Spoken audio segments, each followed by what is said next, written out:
हमने photo electric effect देखा, क्या होता है फोटो इलेक्ट्रिक इफेक्ट। ओके, थोड़ा सा हम और उसको रिवाइज कर लेते हैं कि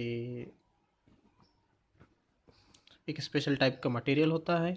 ओके, इस पे जब हम फोटोन इंसिडेंट करते हैं, लाइट रेडिएशन इंसिडेंट करते हैं, तो ये रेडिएशन एब्जॉर्ब हो जाते हैं और यहाँ से हमको इलेक्ट्रॉन मिलते हैं। ओके, इससे रिलेटेड हमने कुछ बातें देखी थी।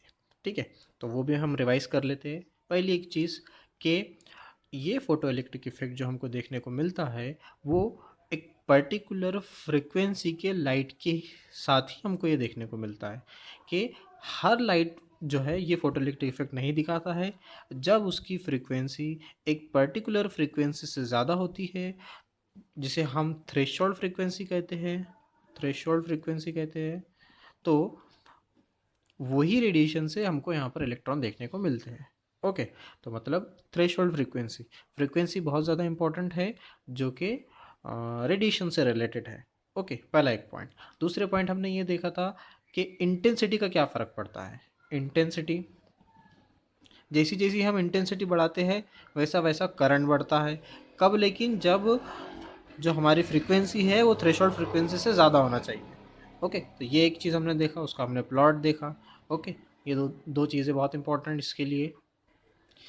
एक और चीज़ हम यहाँ देखते हैं कि जब रेडिएशन यहाँ पर इंसिडेंट हो रहे हैं, वो एब्जॉर्ब हो रहे हैं, और एब्जॉर्ब होने के बाद यहाँ से इलेक्ट्रॉन इजेक्ट हो रहे हैं, यहाँ से इलेक्ट्रॉन का इमिशन हो रहा है। ओके, तो रेडिएशन का एब्जॉर्ब होने में और वो रेडिएशन इलेक्ट्रॉन लेते हैं और इलेक्ट्रॉन का निकलने में, इनमें कुछ भी जो है बहुत ज़्यादा टाइम नहीं लगता है। बिल्कुल ये इंस्टेंट प्रोसेस है। इसमें बहुत ज़्यादा वक्त नहीं लगता है कि भाई रेडिएशन एब्जॉर्ब हो गए, फिर कुछ देर रुके, फिर इलेक्ट्रॉन ने एनर्जी लिए। ये सारी प्रोसेस हो रही है लेकिन ये बहुत फास्ट होती है। ओके, तो इसमें कुछ भी वक्त नहीं लगता है, इसमें कुछ भी टाइम नहीं लगता है। तो इसे हम कहते हैं there is no time lag. इसमें कोई भी टाइम का लैग नहीं हो रहा है, मतलब कोई भी बहुत ज़्यादा टाइम नहीं लग रहा है कि रेडिएशन एब्जॉर्ब होना और इलेक्ट्रॉन के इमिशन होने में। ये बिल्कुल इंस्टेंट प्रोसेस है। ओके, तो हम बोलेंगे there is no time lag between absorption of radiation and emission of electron. Okay, तो हम ये चीज़ यहाँ पर देखेंगे, बोलेंगे यहाँ पर। अब इसमें हम देखेंगे कि एक थ्योरी है जो लाइट को एक्सप्लेन करती है, जिसे वेव थ्योरी ऑफ लाइट कहते हैं। एक थ्योरी है जो लाइट को एक्सप्लेन करती है। तो इसी थ्योरी ने इस फेनोमेनॉन को एक्सप्लेन करने की कोशिश की। कौन से फेनोमेनॉन को? जो हमारा फोटो इलेक्ट्रिक इफेक्ट है। ओके, तो ये थ्योरी इस फेनोमेनॉन को एक्सप्लेन करने में फेल हुई। ओके, मतलब उसने गलत जो है तो पोस्टुलेट दिए, स्टेटमेंट दिए जो इस फेनोमेनॉन से रिलेटेड है, गलत दिए। ओके, तो हम इसको बोलेंगे failure of wave theory of light to explain this experiment. Okay, ये फिनोमेनॉन एक्सप्लेन करने में ये थ्योरी जो है तो फेल रही। ओके, इसका क्या क्या फेल्यूर था, तो वो हम कुछ पॉइंट देख लेते हैं कि इसका क्या फेल्यूर था। तो सबसे पहला पॉइंट ये कि जो ये फिनोमेनॉन हो रहे हैं इसके उसने एग्जैक्टली अपोजिट बताया वेव थ्योरी ऑफ लाइट ने। उसने क्या बताया कि भाई इंटेंसिटी, एक्चुअली होता क्या है कि इंटेंसिटी करंट पर डिपेंड करता है, या फिर करंट जो है तो इंटेंसिटी पर डिपेंड करता है। लेकिन वेव थ्योरी ऑफ लाइट ने बताया कि करंट जो है वो फ्रीक्वेंसी पर डिपेंड करता है। ओके, तो मैं यहाँ लिखता हूँ करंट डिपेंड ऑन फ्रीक्वेंसी। ऐसा इस थ्योरी ने बताया, लेकिन एक्सपेरिमेंटली जब हम ऑब्जर्व करते हैं तो ये गलत प्रूफ होता है कि भाई करंट जो है वो फ्रीक्वेंसी पर डिपेंड नहीं करता है। ओके, तो ये इसका पहला फेल्यूर था। फिर दूसरी चीज़ उसने ये बताई कि जो हमने ऊपर देखा था कि भाई जो फोटो इलेक्ट्रिक इफेक्ट है, इसके अंदर रेडिएशन आती है, जैसे ही रेडिएशन इंसिडेंट होती है वैसे ही जो है बिल्कुल विद इन सेकंड में, within of micro second, nano second में इलेक्ट्रॉन का इमिशन होता है। ओके, तो उसको हमने नाम दिया था there is no time lag, कि भाई टाइम नहीं लग रहा है इस प्रोसेस में। ओके, तो वेव थ्योरी ऑफ लाइट ने हमको ये बताया था, ये उसने पोस्टुलेट दिया था कि भाई रेडिएशन इसमें जब एब्जॉर्ब होते हैं, फिर एनर्जी कलेक्ट होती है, फिर वो एनर्जी जो है तो इलेक्ट्रॉन लेते हैं, और फिर काफ़ी मतलब कुछ देर के बाद जो है तो इलेक्ट्रॉन का इमिशन होता है। मतलब वेव थ्योरी ऑफ लाइट ने ये बताया कि ये सारी प्रोसेस में जो है तो काफ़ी टाइम लगता है। ओके, तो इसने दूसरा पॉइंट हम इसमें लिखेंगे कि time required to emission of electron, कि भाई जो इलेक्ट्रॉन इमिट हो रहे हैं उसके लिए टाइम लगता है। तो ये गलत बात थी। वेव थ्योरी ऑफ लाइट ने जो है तो ये दो बातें जो है तो गलत बताई, जिसकी मदद से हम ये बोलेंगे कि ये theory photo electric effect explain करने में फेल हुई। ओके, तो ये इसका फेलुअर था। तो क्वेश्चन अगर आपको पेपर में आए तो आप इस तरह उसका बता सकते हैं कि भाई वेव थ्योरी ऑफ लाइट जो है फोटो इलेक्ट्रिक इफेक्ट एक्सप्लेन करने में फेल हुई, और उसके कुछ जो ऑब्जर्वेशन जो हो रहा है एक्चुअली, जो एक्सपेरिमेंटली हमको देखने को मिलता है, जो हमने सारी चीज़ें पहले देख चुके हैं, उसके एग्जैक्टली अपोजिट बताया उसने। और ये थ्योरी इस तरह इस एक्सपेरिमेंट को एक्सप्लेन करने में फेल हुई। तीसरा पॉइंट इसने ये बताया कि जितनी ज़्यादा इंटेंसिटी ज़्यादा जितनी रहेंगी उतनी ज़्यादा एनर्जी रहेंगी, किसकी? लाइट की। लेकिन ऐसा नहीं होता है। कैसा होता है कि जो इंटेंसिटी है, मैंने एक्सप्लेन किया लास्ट लेक्चर में कि इंटेंसिटी बढ़ रही है तो नंबर ऑफ फोटॉन बढ़ते हैं, और नंबर ऑफ फोटॉन बढ़ने की वजह से सिर्फ करंट बढ़ता है, जबकि एनर्जी जो है वो उसकी सिर्फ फ्रिक्वेंसी पर डिपेंड करता है, जिसका हमने फार्मूला देखा था। ई इज इक्वल टू, यहाँ पर मैं लिखता हूँ, E is equal to h into nu. ठीक है, इस तरह हमने एनर्जी ऑफ द फोटोन जो है वो देखा था, एनर्जी ऑफ द लाइट, कि वो सिर्फ एच मतलब प्लैंक कांस्टेंट और न्यू मतलब फ्रीक्वेंसी, ये दोनों पर डिपेंड करती है, जबकि ये तो कांस्टेंट है तो सिर्फ फ्रीक्वेंसी पर डिपेंड करती है। लेकिन वेव थ्योरी ऑफ लाइट ने हमको ये बताया कि इंटेंसिटी एनर्जी पर डिपेंड करती है, तो ये इसका गलत पोस्टुलेट था। ओके,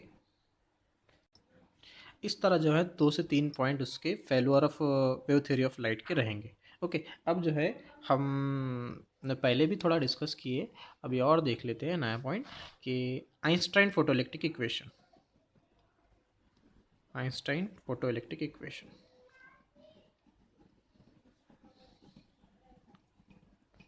ठीक है। तो सबसे पहली एक चीज़ कि जो रेडिएशन होते हैं, इलेक्ट्रोमैग्नेटिक रेडिएशन जो होते हैं, ईएम रेडिएशन, ठीक है, इसको ऐसा कंसिडर किया, प्लैंक्स ने ये बताया कि इलेक्ट्रोमैग्नेटिक रेडिएशन जो है वो टाइनी पार्टिकल से मिलकर बने हैं, टाइनी पार्टिकल्स होते हैं, टाइनी पार्टिकल्स। और इसे हम fix packet of energy, fix packet of energy क्या होते हैं? फिक्स पैकेट ऑफ एनर्जी होती है, और जिसको उसने नाम दिया क्वांटा। ठीक है, जिसको क्या नाम दिया गया? क्वांटा। किसे नाम दिया गया?